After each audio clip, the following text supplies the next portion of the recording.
படம் யாமன் நல்லாயிருக்கு. டைரக்டரோட புது முயற்சி. இந்த மாதிரியான சின்ன சின்ன டைரக்டர்கள் சின்ன சின்ன படங்கள் வெளிவந்துட்டு தான் இருக்குது. இன்னும் இவருக்கு ஒரு பெரிய சப்போர்ட் கிடச்சிருந்தா கண்டிப்பாக அவரோட முயற்சி ரொம்ப பெஸ்ட்டாக இருந்திருக்கும்னு நினைக்கிறேன். ஸோ அடுத்த படம் அவர் இதை விட பெஸ்ட்டாக கொடுக்கணுன்னு நான் விரும்புகிறேன். என்னோட சேர்ந்து வியூவர்ஸ் எல்லோரும் அவருக்கு விஷ் பண்ணுங்கள். கண்டிப்பாக தேட்டர் வந்து அவரோட படத்தை பாருங்கள். தேங்க்யூ. நீங்கள் ஆல்ரெடி நான் இதை பேசிட்டாங்க, வைரல் ஆயிருக்கேன். இல்லை, படத்தில் கிளாமர்லாம் இல்லை, ஹீரோயினை கூட நல்லா தான் காமிச்சிருக்காங்க. அப்படி ஒன்றும் கிளாமராலாம் சீன்ஸ் காட்டல. பேய் கூட டீசெண்டாக தான் இருக்குது. பேய் கூட அந்த அளவுக்குலாம் காட்டல. பேய் கூட ஃபுல்லாக போத்தி தான் காட்டியிருக்காங்க. யா படம் நல்லா இருக்குது சார், சூப்பராக இருக்குது, பார்க்கலாம் சார். த்ரில்லிங்காக தான் இருக்குது படம். நல்ல சில இடத்துலலாம் நல்லா த்ரில்லிங்காக எடுத்துருக்குறாங்க. ஆர்டிஸ்ட்டும் நல்லா எஃபெக்ட் கொடுத்துருக்காங்க. சில ஆர்டிஸ்ட் வந்து கொஞ்சம் இதுவாக இருக்குது, ஸ்ட்ரகிளில் இருக்குது. மற்றபடி சவுண்டெல்லாம் வந்து சில இடத்துக்கு தேவையில்லாத இதுவாக இருக்குது. மற்றபடி வேறு ஒன்றும் இல்லை. யாருது சார்? ஹீரோவோட நடிப்பா? பரவாயில்ல சார். ஓகே தான். ஏன்னா ஃபஸ்ட்டு இதுன்றதுனால, பட் அவங்க இந்த அளவுக்கு எஃபெக்ட் கொடுக்கறது வந்து பெரிய விஷயந்தான். பண்ணியிருக்காங்க, வரும், நல்லா இருக்கு படம். சூப்பராக இருந்துச்சு ப்ரோ. நல்லா கதை, பேய் நல்லா இருந்துச்சு, நல்லா இருந்துச்சு, சூப்பராக இருந்துச்சு. படம் பார்த்து வந்து பிடிச்சிருச்சு. படம் சூப்பர். படம் நல்லா இருக்கும். ஆக்சுவலாக வந்து இது ஒரு லோ பட்ஜெட் ஃபிலிம் தான். நான் கூட ரொம்ப எக்ஸ்பெக்ட் பண்ணல அதனாலேயே. ஸோ அதனால் அந்த அந்த திங்கிங்கோட வந்து பார்த்தேன். ஃபர்ஸ்ட் ஹாஃப் கொஞ்சம் சுமாராக தான் இருந்தது. பட் செகண்ட் ஹாஃப் வந்து அவங்க போக போக வந்து கொஞ்சம் பிக்கப் ஏற்றிருக்காங்க. அந்த பேய் சீன்ஸ்லாம் நிறைய காட்டுறது, அந்த ஸ்டோரி உள்ள டீப்பாக போகிறதா செகண்ட் ஹாஃபில் கொஞ்சம் நல்லா பண்ணியிருக்காங்க. ஹீரோ தான் கொஞ்சம் சாட்டிஸ்ஃபேக்ஷனாக இல்லை. மற்றபடி மற்ற கேரக்டர்ஸ் எல்லாருமே கொஞ்சம் ஃபன்னாக நல்லா தான் பண்ணியிருக்காங்க. காமெடியாகவும் இருக்குது, நல்லா இருக்குது. அது இல்லை ப்ரோ, லைட்டாக அது ப்ளர் பண்ணிடுறாங்க. குழந்தைங்களாம் பார்க்கலாம், ஒன்றும் தப்பு இல்லை. மற்றபடி எல்லாருமே பார்க்கலாம், குழந்தைகள் இல்லை, எல்லாருமே பார்க்கலாம். ஜஸ்ட் இது ஒரு நார்மல் பேய் காமெடி ஃபிலிம் தான். இல்லை ப்ரோ, அது ரொம்ப டீப்பாக காட்டல ப்ரோ. சும்மா மேலோட்டமாக அதான் வழக்கமாக காட்டுவாங்கல்ல, சும்மா அப்படி அந்த மாதிரி முடிச்சிடறாங்க. ரொம்ப டீப்பாக இல்லை, ஏன் கொடுக்குற அளவுக்குலாம் ஒன்றும் இல்லை. எல்லாருமே பார்க்கலாம், குழந்தைங்க என்ஜாய் பண்ணி தான் பார்ப்பாங்க. ஆமாம் ப்ரோ, ரொம்ப சொல்கிற மாதிரி இல்லைனாலும் ஓகே, அக்செப்டபுள். படத்துக்கு தேவை வந்து டீசெண்டாக பண்ணியிருக்காங்க. மியூசிக் நல்லா இருந்துச்சு. சீரியஸாக மியூசிக் வந்து நல்லா இருந்தது. அதை அந்த சீன்ஸை வந்து நம்மளுக்கு டீப்பாக இன்ட்ரெஸ்ட்டாக க்ரியேட் பண்ணுறது மியூசிக் தான். ஃபர்ஸ்ட் ஹாஃபை விட செகண்ட் ஹாஃப் மியூசிக் நல்லா இருந்தது. நல்லா இருந்தது சார், படம் நல்லா இருந்தது. ஸ்டோரி என்ன புரிஞ்சுதுன்னா நல்லா இருக்குது. என்னென்னா அந்த பயத்தோடு கொண்டு போகிறாங்க. ஒரு அண்ணாவும் ஒரு தங்கச்சியுடைய ஒரு கதை ஸ்டோரி தான். பட் நல்லா இருக்குது. அந்த மாதிரி பொண்ணுக்கு எதுவுமே வந்து இன்சிடென்ட் நடக்கக்கூடாதுன்றதை எடுத்துக்காட்டுக்க சொல்லியிருக்காங்க. இன்னும் நல்லா இருக்குது இல்லைங்க. நல்லா இருக்குது சார். ஹீரோ நல்லா பண்ணியிருக்காங்க, ஹீரோயினி நல்லா பண்ணியிருக்காங்க. சாங்ஸு, மியூசிக் எல்லாமே நல்லாயிருக்கு. ஆமாங்க சார். அடுத்து என்ன நடக்கும் அப்படின்ற ஒரு த்ரில்லிங்கோட போகுது. ஃபேமிலியோட குட்டிஸோட பார்க்குறதுக்கு நல்லாயிருக்கும். நல்லா இருக்குங்க சார், என்ஜாய் பண்ணுங்க. தேங்க்யூ.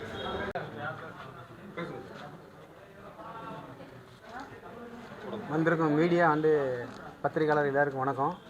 இன்றைக்கி என்னுடைய படமான யாமன் படம் வந்து ரிலீஸ் ஆகிருக்கு. இந்த படத்தை வந்து நான் தான் தயாரித்து இயக்கியிருக்கிறேன். என்னுடைய சொந்த ஊர் வந்து திருநெல்வேலி மாவட்டம். நான் சினிமாவுக்கு வந்து 22 வருஷம் ஆச்சு. இது வந்து 23வது வருஷத்துக்கு அடியெடுத்து வச்சுருக்கிறேன். ஆல்ரெடி நான் வந்து ஒற்றாடல் அப்படின்னு சொல்லி ஒரு படத்தை பண்ணியிருக்கிறேன். அது வந்து டைரெக்டாக ஓடிடி கொடுத்துருக்குறேன். இது வந்து 2வது படம். இந்த படம் வந்து தயாரித்து இயக்கியிருக்கிறேன். ரொம்ப கஷ்டப்பட்டு தான் பண்ணியிருக்கோம் எங்கள் டீமோட. பட் நிறைய ஆர்டிஸ்ட் போட்டு இந்த படத்தில் பண்ணியிருக்கிறேன்.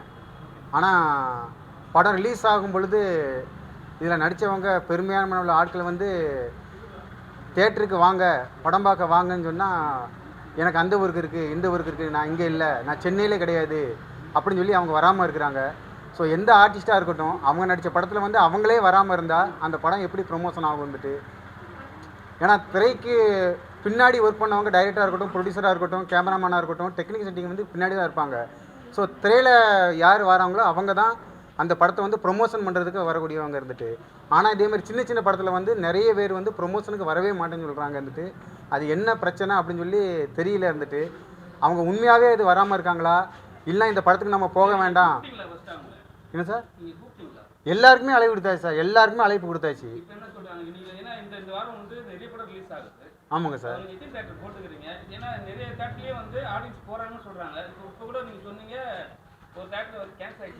ஆமாங்க சார்.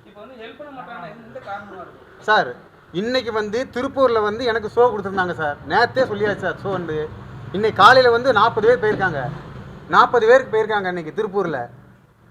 ஆனால் ஷோ வந்து போடலாம் அவங்க. அதே மாதிரி ஈரோடும் அப்படி தான் வந்துட்டு, ஈரோடும் எல்லாம் போயிட்டாங்க, காலையிலே டிக்கெட் வாங்க போயிட்டாங்க. ஷோ கேன்சல் சொல்லியிருக்காங்க. 10:30 மணி ஷோ எனக்கு கொடுத்துருந்தாங்க. எனக்கு டிக்கெட் எடுக்கங்க எல்லாமே போயிட்டாங்க, ஆனால் ஷோ கேன்சல். என்ன பிரச்சனைன்னு சொல்ல மாட்டேங்கிறாங்க. தியேட்டர் எடுத்து கொடுத்தவங்களும் சொல்ல மாட்டேங்கிறாங்க, அந்த உள்ள தியேட்டர் மேனேஜர்னு சொல்ல மாட்டேங்கிறாங்க. என்ன பிரச்சனை சொல்ல நான் இங்கே இருக்கிறேன், நான் வந்துட்டு நான் என்ன பண்ணுறது வந்துட்டு. அது பிறகு 1:15 மணி ஷோ அப்படின்னு சொல்லியிருக்காங்க.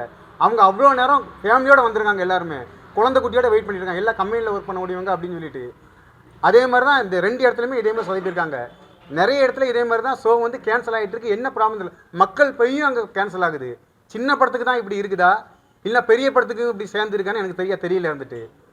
ஏன்னா நாங்கள் வந்து தேட்டர் வந்து அதிகமான ஒரு தேட்டர் நாங்கள் எடுத்து போட்டால் எங்களுக்கு அது பிரச்சனை கிடையாது. குறைவான தேர்ந்தெடுத்தால் நாங்கள் செலக்ட் பண்ணி போடுவோம். ஆனால் செலெக்ஷன் பண்ணி போடக்கூடிய இடத்துலையே இதே மாதிரி பிரச்சனை தான் நாங்கள் சந்திக்க வேண்டியதாக இருக்குதுட்டு. சார் ஆர்டிஸ்ட் வேல்யூ இல்லைன்னு என்ன இருக்குது? இல்லை எல்லாமே சார் இருக்கிறாங்க, சார் ஆர்டிஸ்ட் இல்லையா வந்துட்டு. அவங்க ஒரு பாட்டு படிச்சிருக்காங்க, எல்லாமே ஆர்டிஸ்ட் தான் போட்டிருக்கிறது. ஆர்டிஸ்ட் வேல்யூ கதை இருக்குது சார், என் படத்தில் கதை இருக்குது, நம்பிக்கை இருக்குது, எனக்கு படம் நல்லா வந்திருக்கு, நல்லா பண்ணியிருக்கிறோம் வந்துட்டு. அதே மாதிரி எல்லாமே ஆர்டிஸ்ட் போட்டு தான் பண்ணியிருக்கேன் நான் வந்துட்டு. சார் ஹீரோயின் வந்து சக்தி காயத்ரி ரேமா பண்ணியிருக்காங்க சார். ஹீரோ வந்து சக்தி சிவன் பண்ணியிருக்காங்க. அது இல்லாமல் நிறைய ஆர்டிஸ்டில் ஆர்டிஸ்ட் நிறைய பண்ணியிருக்கேன் சார். எல்லாமே பெரிய பெரிய படங்கள் பண்ணவங்க தான் வந்துட்டு, எல்லாமே பெரிய பெரிய படத்தில் நடித்தவங்க தான். நானும் இதில் யூஸ் பண்ணியிருக்கேன் வந்துட்டு. புதுமுகம் சொல்லியது வந்து கம்மியான பேர் தான் வாய்ப்பு கொடுத்துருக்கேன், இதான் உண்மை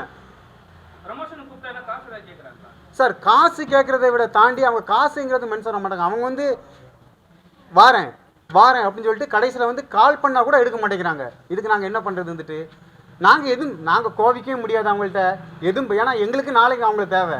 நான் இன்னி ஒரு படம் பண்ணும்போது நான் அவங்ககிட்ட தான் போய் நிற்கணும், நான் வேட்டை பண்ணணும் சார். வேற வழி இல்லை சார். நாங்கள் வேற என்ன பண்ணுறது வந்துட்டு. இப்போ ஒரு படத்தை, ஒரு சின்ன படத்தை நாங்கள் ஓடிடிக்கு கொடுக்கணும்னு சொன்னால் கூட யார் ஆர்டிஸ்ட்டு, யார் நடிச்சிருக்காங்க அதை தான் கேட்குறாங்க. அது பிறகு தான் இதுக்குள்ளே கதையை பார்க்க வாங்குறாங்க. ஆர்டிஸ்ட் இல்லை அப்படின்னு சொல்லி ஃபோட்டோ கார்டில் இருந்தாலே இது என்னடா அப்படின்னு சொல்லிட்டு போயிடுறாங்க. அப்போ அந்த படத்தில் வந்து ஒரு 5 ஆர்டிஸ்ட் 10 ஆர்டிஸ்ட் போட்டால் தான் சரி அந்த படத்தை நம்ம பார்ப்போம், ப்ரீவியூவாவது போய் பார்ப்போம் அப்படிங்கிற இடத்துல தான் இன்னைக்குள்ள சினிமா இருக்குது சார் வந்துட்டு. சார் இந்த படத்தை பொறுத்தவரை ஆதேஷ் பாலா சார் வந்து ஒரு பாட்டு படிச்சிருக்காங்க சார், கருப்பா சாங்கு. அந்த பாட்டு ரொம்ப அருமையாக வந்திருக்கு. சொல்லப்போனால் இவர் அந்த பாட்டு படிக்கிற மாதிரி ஐடியாவே இல்லை. ஷூட்டிங் ஸ்பாட்டில் வந்து ஷூட் பண்ணிட்டு இருக்கும்பொழுது இவர் சும்மா பாடிட்டு இருக்கும்போது சார் இந்த பாட்டை ஒரு சாங் இருக்குது பாடிக்கிறீங்களா அப்படின்னு சொல்லும்போது இல்லைப்பா நம்ம வந்து சும்மா பாத்ரூம் சிங்கர் மாதிரி அதெல்லாம் செட் ஆகாது அப்படின்னு. இல்லை சார் நீங்கள் கண்டிப்பாக நல்லா இருக்குது சார், உங்கள் குரலை வந்து மியூசிக் டைரக்டருக்கு வந்து ஒரு இது ஏதாவது ஒன்று பாடி நீங்கள் அனுப்புங்க, அவர் பார்த்துட்டு ஏதாவது முடிவு பண்ணுவார் அப்படின்னு சொன்னேன் வந்துட்டு. அதுக்கு ரொம்ப கூச்சப்பட்டார் இருந்துட்டு. ரொம்ப வலுக்கட்டாயமாக தான் இவர்கிட்ட வந்து வாட்ஸ்அப்பில் ஒரு சின்ன ஒரு இது மாதிரி ஒரு ஆடியோ ஒரு வாங்கி அவருக்கு அனுப்பின பிறகு அவர் வந்து சரி வாய்ஸ் டெஸ்ட் எடுப்போம் அப்படின்னு சொன்னாங்க இருந்துட்டு. அதுக்கப்புறம் வாய்ஸ் டெஸ்ட் எடுத்த பிறகு இல்லை சார் பாடுங்க அப்படின்னு சொல்லும்போது அதுக்கப்புறம் வேண்டாம்னு சொன்னார். இல்லை எனக்கு ஒரு பயம் வருது எனக்கு, ஏன்னா ஃபஸ்ட்டு சாங்காக வேறு ஏதாவது சாங் இருந்தாலும் பரவாயில்ல, இது வந்து ஒரு கருப்பு சாமி பாட்டு அப்படிங்கிற பட்சத்தில் அதுக்கு நிறைய எஃபோர்ட் பண்ணு வந்துட்டு பேசாமல் கொஞ்சம் பெரிய ஆளாக வந்து பாரு, ஆனால் அவங்க நல்ல பெரிய சிங்கராக இருந்தால் அவங்க கரெக்டாக இது பண்ணுவாங்க அப்படின்னு சொன்ன பிறகு இல்லை நீங்கள் பாடுங்க சார் தைரியமாக பாடுங்க அப்படின்னு. அப்புறம் மியூசிக் டைரக்டரும் கொஞ்சம் எஃபோர்ட் கொடுத்தாரு. இதில் என்னென்னா ஸ்டுடியோவில் என்ன நினச்சின்னு சொன்னால் பாடிட்டே இருக்கும்போது அவர் சொன்னார் இல்லை நம்ம இன்னொரு நாள் பிரேக் எடுத்து இன்னொரு நாள் வைப்போம், எனக்கு அந்தளவுக்கு ஒரு இது வரல கொஞ்சம் இன்னொரு நாள், ஆனால் நான் இல்லை இன்றைக்கே முடிச்சிருக்கேன் சார் அப்படின்னு சொல்லி பாடினார். உண்மையிலே பாட்டு அருமையாக இருக்குது சார் இருந்துட்டு. ஃபுல் அண்ட் ஃபுல் ஹெல்ப் பண்ணி கொடுத்தது எனக்கு ஆதேஷ் பாலா தான் சார் இருந்துட்டு. சார் ஷூட்டிங் ஸ்பாட்டில் வச்சு இவர் வந்து சும்மா அந்த பாடிட்டு இருக்கும்போது அவர்கிட்ட கேட்டேன், அவர் சொன்னார், அவரே சொல்லிட்டாரு நான் பாத்ரூம் சிங்கர் அப்படின்னு சொல்லிட்டாரு ஓப்பனாகவே, எனக்கு பாடலாம் வராது அப்படின்னு. அதே மீறி தான் நான் கூப்பிட்டேன் இந்த மியூசிக் டைரக்டருக்கு வந்து அவங்க குரல் நீங்கள் அனுப்புங்க சார் பார்ப்போம் வந்துட்டு செட் ஆச்சுன்னா பார்ப்போம் அப்படின்னு. அப்பவும் கூச்சப்பட்டு தான் இருந்தார். அது பிறகு அனுப்பி விட்ட பிறகு தான் சரி ஓகே ஆச்சு பாடினாரு. பாட்டு அருமையாக வந்திருக்கு சார் இருந்துட்டு. ஆமாங்க சார், ஆமாங்க சார். சார் நாங்கள் கூப்பிட்டாச்சு, அவருக்கு அழைப்பு விடுத்தாச்சு சார். அவர் வந்து தௌலத்தெல்லாம் பண்ணாங்க, தௌலத்து ஆட்கள் தேவைப்படலாம் பண்ணாங்க. அவர் பேர் சக்தி சிவன். இப்போ அவருக்கு 2 படம் போயிட்டு இருக்கு, இல்லைன்னு சொல்லலை. ஆனால் அவர் கால் பண்ணால் எனக்கு அடிபட்டு போச்சு, நான் ஹாஸ்பிட்டலில் இருக்கிறேன் அப்படின்னு சொல்கிறாரு இருந்துட்டு. அவருக்கு ஆல்ரெடி ஒரு 10 இயர்ஸ் அந்த வலது காலில் அடிபட்டு கொஞ்சம் இதாக இருந்துச்சு. ஆனால் ஏன்டா நான் கால் பண்ணும்போது முந்தானத்து கூட அதான் சொன்னார், எனக்கு உடம்பு சரியில்லை அப்படின்டா, இல்லை வர முடியாது. நான் சொல்கிறேன், இல்லை சார் நீங்கள் வந்தால் கொஞ்சம் படத்துக்கு நல்லா இருக்கும், ஏன்னா நிறைய படம் பண்ணிருக்கீங்க, 10 படத்துக்கிட்ட நீங்கள் பண்ணியிருக்கீங்க, இந்த கன்னட படம்லாம் பண்ணியிருக்கிறாரு அவர். சரி வாங்க சார், வந்த ப்ரொமோஷன் நல்லா இருக்குன்னு சொன்னால் அவரும் வரல. ஆமாம் சார், அவரும் டைரக்டர் தான், அவர் ப்ரொடியூசரும் கூட அவர். ஆமாங்க சார். அதே மாதிரி ஹீரோயின் வந்து நேற்று வரைக்கும் வாரம் சொல்லிட்டு இருந்தாங்க. நேற்று வரைக்கும் அவங்க அம்மா கால் பண்ணாங்க, கண்டிப்பாக வந்துருந்தோம், யாரெல்லாம் வாராங்க கேட்டாங்க. நான் எல்லாமே வராங்க மேடம், டீமில் உள்ளவங்க எல்லாமே வராங்க, நீங்களும் வந்துருங்க அப்படின்னு. கடைசியில் இன்னைக்கு கால் பண்ணால் நான் சென்னையிலே கிடையாது, நான் கேரளாவுக்கு போயிட்டேன், அங்கே போயிட்டேன், இங்கே போயிட்டேன்னு சொல்லியிருக்காங்க. நீங்கள் வீடியோ அந்த மாதிரி கேட்கலாம் சார், சோசியல் மீடியா ப்ரொமோஷன் வந்து அவங்க வர முடியல அப்படின்னா ஒரு வீடியோ போட்டு கூட இந்த மாதிரி படம் ரிலீஸ் ஆகுது சார். அவங்க எதுக்குமே வர மாதிரி அவங்க சார் ஒன்றும் கிடையாது சார். இந்த சாங் ரிலீஸ் ஆகும்பொழுது நான் வந்து அவங்க இன்ஸ்டாகிராம் பேஜில் வந்து எனக்கு ஒரு ஸ்டேட்டஸ் ஒன்று போட்டுவிடுங்க, இன்னைக்கு ஆடியோ ரிலீஸ் ஆகுது, இந்த பாட்டு ரிலீஸ் ஆகுது, அதுக்கு கூட தயார் இல்லை, நான் ஸ்டோரியில் மட்டும் வைக்கிறேன், நான் இதெல்லாம் போட முடியாது, நான் என்னுடைய வீடியோ மட்டும் தான் அதில் போடுவேன்னு சொல்கிறாங்க. அவங்கள்ட்ட போய் நாங்கள் என்ன கேட்குறது இருந்துட்டு. இன்ஸ்டா ப்ராப்ளம் வந்து இவங்க இருக்காங்களே சாதனை இருக்காங்களே. ஆமாங்க சார். அவங்க ஏன் வரல? ஏன்னா அவங்க வந்து நிறைய வீடியோ போடுறாங்க, ஆமாங்க சார், ஆபாச வீடியோ நிறைய போடுறாங்க. ஏன் அவங்க வீடியோ சார் அது ஆபாச வீடியோன்னு சொன்னால் அவங்க பர்சனல் லைஃப்பில் நான் போக விரும்ப அது வந்து வெளிப்படையா வந்து இன்ஸ்டால போட அது பர்சனல் லைஃப் கிடையாது சார். அதான் சொல்றேன் சார், அது வந்து மீடியான்னு சொல்லும்போது நீங்கள் கேள்வி கேட்குறீங்க. பட் நான் வந்து சரி அவங்களுக்கு ஒரு வாய்ப்பு. அவங்க என்ன கேட்டீங்க? என்ன சார்? அவங்க வர சொல்லிங்க. ஆமாம் சார், அவங்களுக்கு வர சொன்னேன், அவங்களுக்கு நல்ல வாய்ப்பு கொடுத்துருக்கேன், அவங்க லீடு கேரக்டர் பண்ணியிருக்கிறாங்க. ஆனால் அவங்க வரதுக்கு மனசு இல்லையா வந்துட்டு. நான் வந்து ஒரு வாரமாக சார் கிறவி இருக்கேன் சார் வந்துட்டு, அவ்வளோ கூட கெஞ்சிருக்கேன், வாங்கம்மா நீங்கள் வந்தால் கொஞ்சம் நல்லா இருக்கும் வந்துட்டு, நீங்கள் தான் லீடு ரோல் பண்ணியிருக்கீங்க அப்படின்னு. லாஸ்ட் வரைக்கும் வாரேன்னு சொல்லிட்டு வரல. இதில் வேற தூத்துக்குடியை வந்து கோஆர்டினேட்டர் செல்வா அவங்க வந்து இது பண்ணியிருக்காங்க, அவங்க கூப்பிட்டுருக்காங்க வந்துட்டு, நீங்கள் இங்கே வாங்க, நான் வரேன், தூத்துக்குடிக்கு வரேன், சென்னைக்கு நான் போகல, தூத்துக்குடிக்கு வரேன்னு சொன்னாங்க. தூத்துக்குடிக்கும் போகல, கேட்டால் எனக்கு உடம்பு சரியில்லை, மனநிலை சரியில்லை அப்படின்னு. மனநிலை சரியில்லைன்னா எதுக்கு சார் நடிக்கணும்? அவங்க வீட்டிலே இருக்கணுமே இருந்துட்டு. நான் தான் செலெக்ஷன் பண்ணேன் சார். சார் இந்த இன்ஸ்டாகிராம் பேஜ், யூடியூப்பு இதே மாதிரி உள்ள பிரபலங்கள் வந்து யூஸ் பண்ணலாம். இப்போ நான் வந்து குறை சொல்லலை யாரையுமே, அவங்கள்ட்ட தேர்ந்தெடுத்து தான் சார் ஒவ்வொரு படத்துலையும் போடணும் நம்ம வந்துட்டு எல்லாமே. ஏன்னா சினிமாவில் வந்து ஒவ்வொரு ஆஃபீஸாக ஏறி இறங்கி படிக்கட்டில் ஏறி இறங்கி வாய்ப்பு தேடி 10 வருஷம் 15 வருஷம் இங்கே அலைஞ்சவங்கலாம் எக்கச்சக்கமான பேர் சுற்றிட்டு இருக்கிறாங்க. ஓப்பனாக சொல்லுவேன், இதெல்லாம் நாங்கள் நம்பாமல் இந்த இன்ஸ்டாகிராம் பேஜ், யூடியூப்பில் உள்ளவங்களாம் நம்புகிறோம். எதுக்குன்னா இவங்க வந்தால் கொஞ்சம் நல்லா இருக்கும், இவங்க சைட்லேருந்து ஒரு 20 பேர் படம் பார்ப்பாங்க, கொஞ்சம் ப்ரொமோஷன் பண்ணுவாங்க, நம்பி வரோம். நல்ல வந்து இன்ஸ்டா ப்ராப்ளம்லாம் இருக்காங்க சார். விட்டுட்டு ஆபாச நடிகைகள்லாம் உடம்புல துணி இல்லாத போட்டு நடிகர்கள்லாம் வந்து போட்டிங்கன்னா எப்படி வந்து மக்கள் வந்து படம் பார்ப்பாங்க? அவங்க ஃபாலோவர்ஸ் அவங்களோட இன்ஸ்டா தான் பார்ப்பாங்க, அவங்க எப்படி தேட்டருக்கு வருவாங்க சார்? அது சார் எதிர்பார்ப்பு நீங்கள் சொல்கிற புரியுது சார். எதிர்பார்ப்பாங்க சார் நீங்கள் சொல்கிறது புரியுது, நான் அப்படி பண்ணலையே என்னுடைய படத்தில், அவங்கள கரெக்டாக நடிக்க வச்சுருக்கேன் வந்துட்டு. என்ன சார்? இல்லை அதெல்லாம் பெர்ஃபெக்டாக அவங்க பண்ணாங்க வந்துட்டு, அதெல்லாம் பிரச்சனை கிடையாது. அவங்க அதான் சொல்கிறோம்ல சார், அவங்க ரீல்ஸ் வேறு மாதிரி போடுறாங்கன்னா அதுக்கு நான் பொறுப்புடையா. நான் ஒரு வாய்ப்பு கொடுத்தேன், அவங்க என்னுடைய கதைக்கு ஏற்றாப்புல இருந்துச்சு, நான் நடிக்க வாய்ப்பு கொடுத்தேன் சார் வந்துட்டு. ஆனால் அவங்களும் ப்ரொமோஷனுக்கு வந்து வரல, நான் என்ன பண்ணுறது கேட்டியாச்சு. இல்லை சார், யாருக்குமே இல்லை சார், அதெல்லாம் கொடுத்துட்டேன் சார். சரி, இங்கே காயத்ரி ரேமா மட்டும் கிடையாது சார், பொதுவாகவே சினிமாவில் சொல்கிறேன் சார், நான் ஒரு ப்ரொடியூசராக சொல்கிறேன். இந்த படத்தை பொறுத்தளவில் இவ்வளோ ரூபா போட்டு நான் எடுத்திருக்கேன் அப்படின்னு சொன்னால் இந்த படம் மீதி வருமான்னு சொல்லி சத்தியமாக தெரியாது. ஆனால் இதே மாதிரி இதில் நடித்தவங்க ஆர்டிஸ்டாக இருக்கட்டும், மற்ற டெக்னீஷியனாக இருக்கட்டும், எல்லாருமே படம் பார்க்க வாங்க ஃபஸ்ட்டு. நீங்களே உங்கள் படத்தை பார்க்காம இருந்தால் யார் பாப்பா இருந்துட்டு? ரெண்டாவது எப்படி அந்த படம் ப்ரொமோஷன் ஆகும்? இன்றைக்கி ப்ரொமோஷன் பண்ணி படத்தை ரிலீஸ் பண்ணுறதே ரொம்ப கஷ்டமாக இருக்குது சார். அப்படி ப்ரொமோஷன் பண்ணி படத்தை ரிலீஸ் பண்ணால் கூட தேட்டரில் ஷோ கேன்சல் ஆகுது. ஏன்னா நம்ம குறை சொல்ல முடியாது, தேட்டர்லேயும் அவங்க வந்து ஒரு நாளைக்கு வந்து ஒரு ஷோ ஓட்டணுமானா 4000 ரூபா அவங்களுக்கு கூலி இருந்தால் தான் அவங்க ஓட்டுவாங்க. அப்போ இத்தனை பேர் வந்தால் தான் அந்த ஷோ ஓட்ட முடியும்னு கணக்கு அவங்களுக்கு இருக்குது. நம்ம ஆட்களே இங்கே வராமல் இருந்தால் யார் போவா? அப்புறம் சினிமாக்காரங்களே வஞ்சனம் இருக்காங்க சார், இதுதான் உண்மை. அதை நடித்தவங்களே அப்படி தான் பண்ணிகிட்டு இருக்காங்க.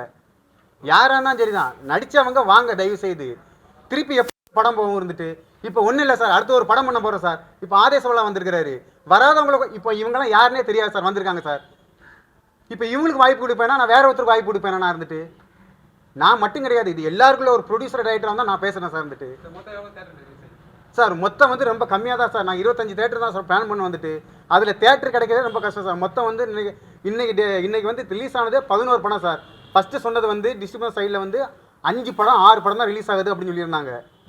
ஆரம்பத்தில் என்கிட்ட சொன்னது. நான் இது ஒரு மாதத்துக்கு முன்னாடியே பிளான் பண்ணியிருந்தது. கடைசியில் பார்த்தா ஒரு 2 வாரத்துக்கு முன்னாடி சொன்னாங்க, இல்லைப்பா கூட 2-3 படம் எக்ஸ்ட்ரா வருது அப்படின்னு சொன்னாங்க. நேற்று தான் தெரியுது 13 படங்கள் ரிலீஸ் ஆகுது. தேட்டர் கிடைக்க கஷ்டம் சார். சார் எனக்காவது பரவாயில்ல சார், ஒரு சில படத்துக்கு தேட்டரே கிடைக்கல சார். சுத்தமாக ஒரு சில டயட்டெல்லாம் சவுடு படத்து டயட்டு சார், அவங்களாம் அழுதுட்டாங்க, என் கையில் வந்து பிடிச்சி அழுதுட்டாங்க, தேட்டரே கிடைக்கலப்பா அப்படின்னு சொல்லிட்டு. எனக்காவது கிடச்சிருக்கு, நிறைய ஸ்க்ரீன் கிடச்சிருக்கு எனக்கு.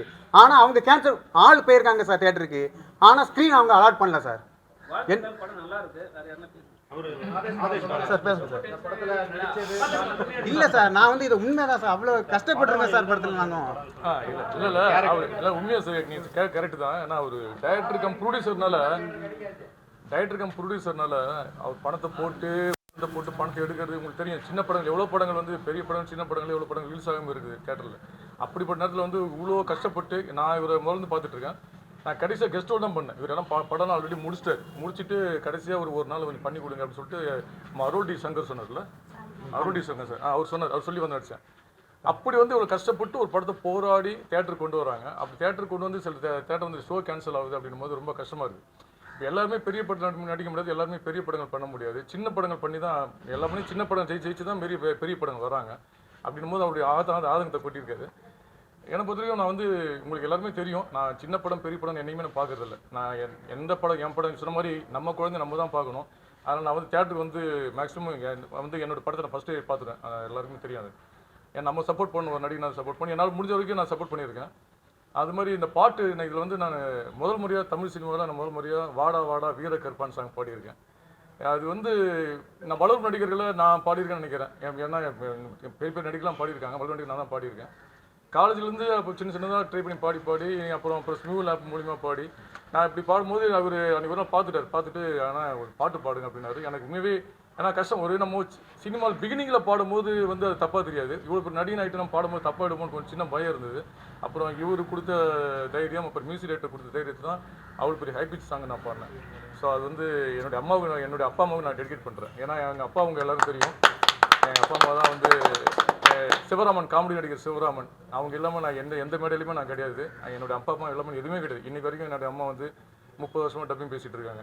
ஸோ அதனால் அவங்களுடைய ரத்தம் தான் இன்றைக்கி வரைக்கும் ஓடிட்டுருக்கேன். ஸோ அவங்களுக்கு முழுக்க டெடிகேட் பண்ணுறேன். அவ்வளோ உழைக்கிறாங்க. இந்த சின்ன டீமில் வந்து நான் சொல்லுவாங்க சின்ன படம் இந்த படம் அப்படின்லாம் சொல்லுவாங்க. அவங்களும் உழைக்கிறாங்க, ஜெயிக்கணும்னு தான் உழைக்கிறாங்க. சில படங்கள் தப்பாக போய் சில படங்கள் ஜெயிக்குது என்பது அவங்க வந்து பெரிய படங்களுக்கு என்ன உழைப்பு உழைக்கிறாங்களோ அதே உழைப்பு தான் டைரக்டரும் அந்த டீம் உழைக்குது. அதுக்கப்புறம் மக்கள் கையில் தான் இருக்குது படம். சார் நிறைய பேர் பாராட்டியிருக்காங்க சார். நம்ம நிறைய நண்பர்கள் பாராட்டியிருக்காங்க, நிறைய இயக்குநர்கள் பாராட்டியிருக்காங்க. ஏன்னா ஒருத்தராக ஸ்பெஷலாக சொல்ல முடியல. ஏன்னா அந்த சாங்குக்கேற்ற வாய்ஸ்ன்னு மட்டும் நிறைய பேர் சொன்னாங்க. அந்த நீங்கள் சாங் பார்த்துருப்பீங்க. அந்த சாங் வந்து நான் கேட்கறத விட படத்தில் பார்க்கும்போது ரொம்ப பிரம்மாண்டமாக இருந்தது. அது உங்களுக்கு தெரியும். படத்தில் பார்க்கும்போது ரொம்ப நல்லா இருந்துச்சு. அது என்னோடய அம்மா முதல்ல ஃபஸ்ட்டு பார்த்துட்டு பாராட்டினாங்க. என்னோடய ஒவ்வொரு சின்ன வெற்றியும் என்னுடைய அம்மா தான் ரசிச்சுட்டு இருக்காங்க. ஏன்னா என்னோட வெற்றி இது மாதிரி தான் அவங்களுக்கு நான் கொடுக்குற ஒவ்வொரு சந்தோஷமும் எங்கள் அம்மாவுக்கு நான் கொடுக்குற சந்தோஷம். பெருசாக அவங்கள கார் பங்களா எல்லாம் சீனும் எங்கள் அம்மா வாங்கி கொடுக்கல. என்னோட சின்ன வெற்றி. ஏன்னா எங்கள் அப்பா காலத்துல எங்கள் அப்பா பார்த்துட்டு இருக்காங்க. எங்கள் அப்பா கடைசியில் ஜெயிக்கிற நேரத்தில் 43 வயசில் அண்ணன்லாம் தெரியும், எல்லாம் தெரியும். 43 வயசில் அப்பா இறந்துட்டாரு. அதுக்கப்புறம் செகண்ட் ஜென்ரேஷன் நான் வந்துட்டு இருக்கேன். என்னோட சின்ன வெற்றியும் அவங்க கொண்டாடிட்டு இருக்காங்க, சந்தோஷப்பட்டு இருக்காங்க. நம்பி கொடுத்து நடிகரை தாண்டி இப்போ வந்து ஒரு பாடகர் ஆகிட்டீங்க, சிங்கர் ஆகிட்டீங்க. தொடர்ச்சியாக இப்போ வந்து பாட்டு பாடுவீங்களா? இப்போ நடிகர்கள் எல்லா நடிகர்களும் பாடுறாங்களா? அது மாதிரி என்னோட படங்களை சார் ஒரு நிமிஷம். கண்டிப்பாக ஒரு பாடகராக மிகப்பெரிய லெவலில் சார் வளருவாங்க, அதுக்கு முழு நம்பிக்கை இருக்குது சார். கண்டிப்பாக. ஆமாங்க சார், ரொம்ப சந்தோஷம். இந்த மாதிரி தான் அது நான் நடிக்கிற படத்தில் பாடுறேன். இப்போ 2 பேர் கேட்டிருக்காங்க. அது இது மாதிரி ஆல்பம் சாங்ஸ் எல்லாம் கேட்டிருக்காங்க. ஸோ வேறு கொஸ்டின் சார் கார்த்தி? ஓகே.